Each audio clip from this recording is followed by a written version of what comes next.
¿Alguna vez has visto una ola monstruosa? Estas olas son capaces de arrasar con todo lo que se encuentra a su paso, desde casas hasta barcos pequeños. Pero, ¿qué pasa con los barcos grandes, como los cruceros o los portaaviones? ¿Por qué no se hunden cuando se enfrentan a estas olas?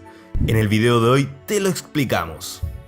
Las olas monstruos, también conocidas como olas vagabundas u olas gigantes, son olas relativamente grandes y espontáneas que superan el doble de la altura media de las olas normales. Pueden alcanzar hasta 30 metros de altura y aún más, lo que equivale a un edificio de 10 pisos. Se forman en condiciones extremas como durante una tormenta o un tsunami.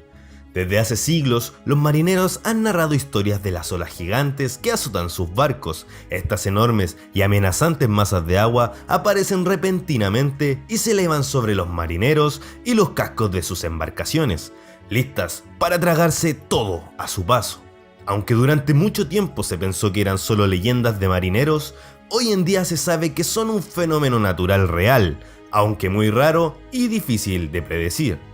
Los científicos han podido medir algunas de las olas gracias a los satélites y los radares, y han encontrado que se forman por la combinación de varios factores, como el viento, las corrientes marinas, las tormentas y el relieve submarino. Sin embargo, a pesar de su tamaño, las olas monstruo no suelen hundir barcos grandes. ¿Cómo es posible esto? La respuesta tiene que ver con la forma y el diseño de estos barcos, que están pensados para resistir el impacto de las olas. Los barcos grandes tienen un casco muy resistente y reforzado, que les permite soportar la presión del agua. Los barcos grandes, como los portaaviones y los cruceros, tienen una forma que les permite flotar de manera estable, incluso en condiciones de mar agitado. La proa y la popa del barco están diseñadas para cortar el agua, lo que ayuda a reducir la fuerza de las olas. Suelen ser muy pesados, lo que les ayuda a resistir el impacto de las olas. Además, tienen una gran estabilidad. Gracias a su centro de gravedad bajo, esto hace que no se vuelquen fácilmente, incluso si la ola los inclina mucho. Otro factor que ayuda a los barcos grandes a sobrevivir a las olas monstruosas es la velocidad. Los barcos grandes pueden navegar a una velocidad muy alta, lo que les permite atravesar las olas antes de que se rompan. Así, evitan el mayor peligro de las olas, que es el choque con la cresta o la pared de agua. Los barcos grandes también pueden cambiar el rumbo para evitar las olas más grandes o para enfrentarlas de frente, lo que reduce el riesgo de daños. Por otra parte, los barcos grandes están equipados con sistemas de control que les permite adaptarse a las condiciones del mar. Estos sistemas pueden ayudar a mantener el barco estable y evitar el volcamiento. Por supuesto, esto no significa que los barcos grandes sean invencibles. Estas olas son tan poderosas que pueden causar graves daños e incluso hundir barcos grandes, como transatlánticos, petroleros o cargueros. Si la ola es demasiado grande o si el barco está en mal estado, puede sufrir averías o incluso hundirse. En casos excepcionales, las olas monstruos pueden causar daños a los barcos grandes. Por ejemplo, que se rompan las amarras del barco, lo que puede hacer que se desplace de su curso. También pueden causar daño a la estructura del barco, lo que puede provocar fugas o inundaciones. Por eso, los navegantes deben estar siempre atentos al clima y a las condiciones del mar, y seguir las recomendaciones de seguridad. Algunos barcos grandes que han sido afectados por olas monstruos son el SM München, un carguero alemán que desapareció en el Atlántico Norte en 1978, sin dejar rastro ni supervivientes. Se cree que fue golpeado por una ola gigante que le arrancó la escotilla del puente y le provocó una inundación fatal. El RMS Queen Elizabeth II, un atlántico británico, en 1995 se encontró con una ola de 29 metros durante una tormenta en el Atlántico Norte, el mismo lugar donde se perdió el MS München. El capitán logró maniobrar el barco para evitar el impacto directo, pero la ola causó daños menores en las ventanas y los equipos electrónicos, pero no se hundió. En 1995, el buque petrolero Braer se hundió frente a las costas de las islas de Shetland, en Escocia. Se cree que el hundimiento fue causado por una serie de factores, entre ellos una ola monstruo que golpeó el barco con fuerza. El buque de investigación Draupner, de 117 metros de eslora, fue golpeado por una ola de 25 metros en el Mar del Norte en 1995. El barco sufrió daños menores, pero no se hundió. El Prestige, un barco petrolero griego que en 2002 sufrió una avería inicial en su casco por el golpe de una ola gigante, frente a las costas de Galicia. El barco se partió en dos y provocó uno de los mayores desastres ecológicos de la historia. En 2004, el buque de investigación RB Polarstern fue golpeado por una ola de 30 metros mientras navegaba por el océano Ártico. El barco sufrió daños pero no se hundió.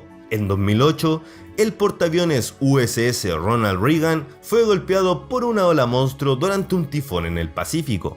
El barco sufrió daños menores pero no se hundió. El Explorer, un crucero de expedición que en 2007 se hundió en la Antártida tras chocar con un iceberg oculto bajo una ola monstruo. Los 150 pasajeros y tripulantes fueron rescatados por otro barco cercano. Hay varias teorías sobre cómo se forman las olas monstruo. La combinación de varios factores como el viento, las corrientes marinas, las tormentas y el relieve submarino pueden ser la causa. Una de las teorías más plausibles es que se producen por la interacción de varias olas más pequeñas. A veces se produce por una interferencia constructiva, es decir, que dos o más olas se alinean de tal forma que sus crestas y sus valles coinciden y se combinan para formar una ola más grande. Si este proceso se repite varias veces, las olas pueden combinar su energía y formar una ola mucho más grande, dando lugar a una ola monstruo.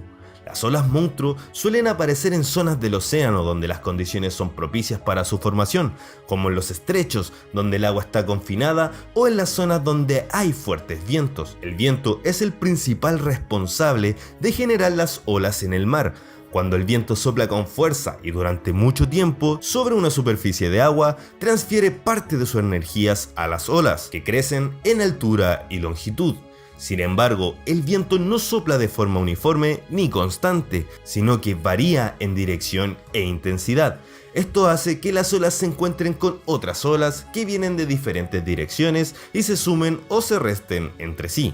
Las corrientes marinas son movimientos de agua dentro del océano, causados por las diferencias de temperatura, salinidad o densidad. Pueden modificar la forma y la velocidad de las olas, haciendo que se aceleren o se frenen, se alarguen o se acorten. Cuando una ola entra en contacto con una corriente marina que va en sentido contrario, se produce un efecto llamado bloqueo hidrodinámico, que hace que la ola aumente su altura y su pendiente. Si este efecto coincide con una interferencia constructiva de varias olas, puede generar una ola monstruo.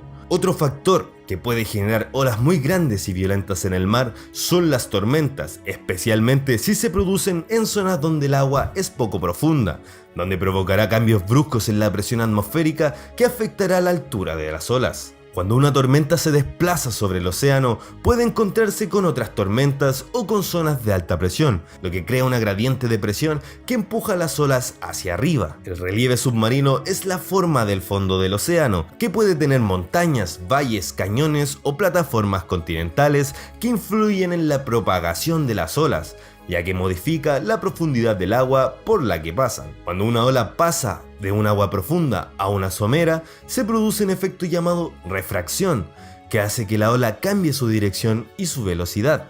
La refracción hace que la longitud de la ola disminuya y su altura aumente y pueda crear una ola monstruo. Como ves, las olas monstruos son el resultado de una compleja interacción entre varios factores físicos que actúan sobre el océano. Estos factores pueden combinarse de forma aleatoria y ocasional para producir estas impresionantes masas de agua que desafían la lógica y la estadística. Pero, ¿cómo se miden las olas? Existen diferentes métodos para medir la altura de las olas, como los satélites, los radares o las boyas. Sin embargo, estos métodos no siempre son precisos o están disponibles, especialmente en zonas remotas o con mal tiempo.